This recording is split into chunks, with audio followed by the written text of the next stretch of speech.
Welcome back to Sunrise Daily. Well, we'll go to Abuja and get Marquez's question in. Marquez. Well, thank you, Chamberlain. It's good to see you, Mr. Ogumadu. But then, some of the things that you're talking about might sound strange to a lot of Nigerians. First of all, we see that when we talk about mob justice, for instance, in crimes very little, not even as severe as kidnapping, you find that when the mob wants to give justice, what we see is sometimes close to death. It means that, in some instances, it's a reflection of what the people think that these criminals deserve. I do not think that any state government, enjoys putting people to death. But what do you think the state government should be doing as a deterrent? Because there must be a factor to deter people from the crime in the first instance. In responding to the question posed to me, I entered an early caveat, namely that I am conscious of the fact that this is a response to the nature of contemporary criminal challenges that we're having in our society. And it cannot be taken away from any government, and I have said that it is not peculiar to Lagos State. I'm aware specifically of Anambra State that has a similar law, dealing with kidnapping and prescribing capital punishment as a deterrent.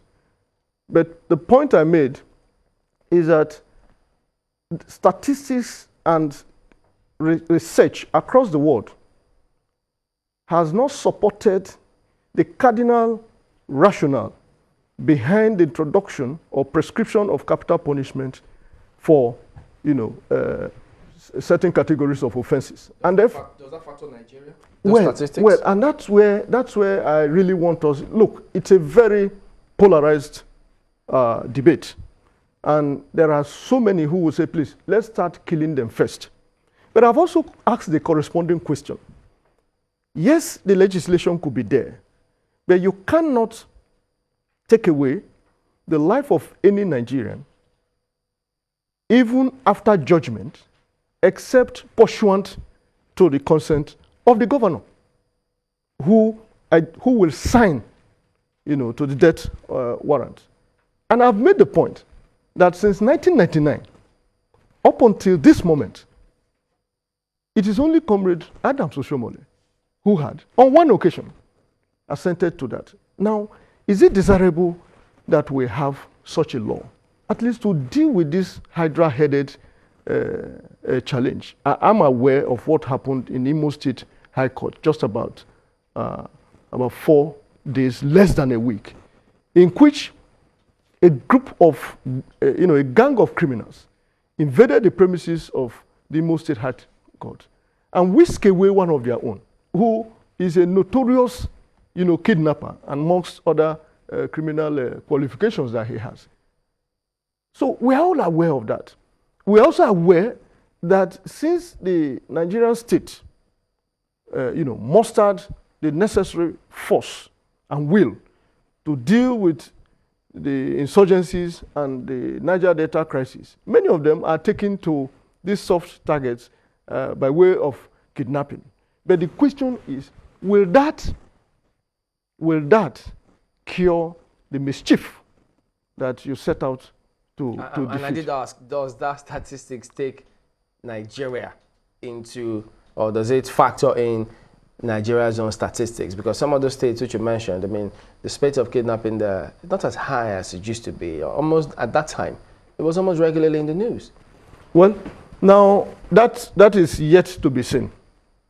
I have told you that this study is not even peculiar to contemporary times. It's been on, and we have had to compare notes, not just with states in Nigeria, but outside this country, and even in the United States of America, to locate some of those states. Because several states there still have. Yes, in the United States.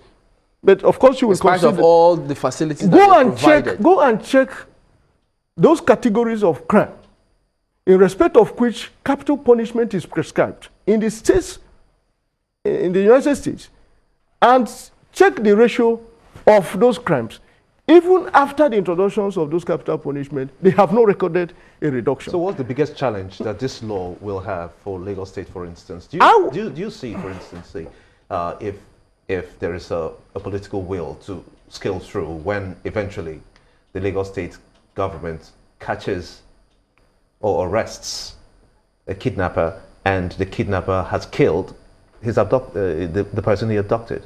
Well, I would, these are speculative, but I would imagine that it has started as it is now. There is a law.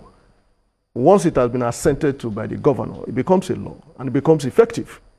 We now want to see how it will be operationalized. And the operationalization of that law does not just end at legislation, which is what has happened. The legislature, which is the State House of Assembly, has come up with a bill assented to by the governor. It is now an extant law in Lagos State. Sorry. I was going to get in Marquet's question. Maybe you react to that in addition to your thoughts. Marquet, go ahead, please. Well, you argue that there has been no proof that this reduces or really acts as a deterrent. Is there any proof that it acts the other way instead? I mean, we don't see an increase in that particular crime being committed after these laws have been enacted, do we? The proof that is available is that there is no evidence showing a reduction in the rate or incidence of those crimes. On the contrary, that which is the motivation, and I speak about deterrence, which is at the heart of the idea of capital punishment, has not been empirically proved to be a solution to that problem.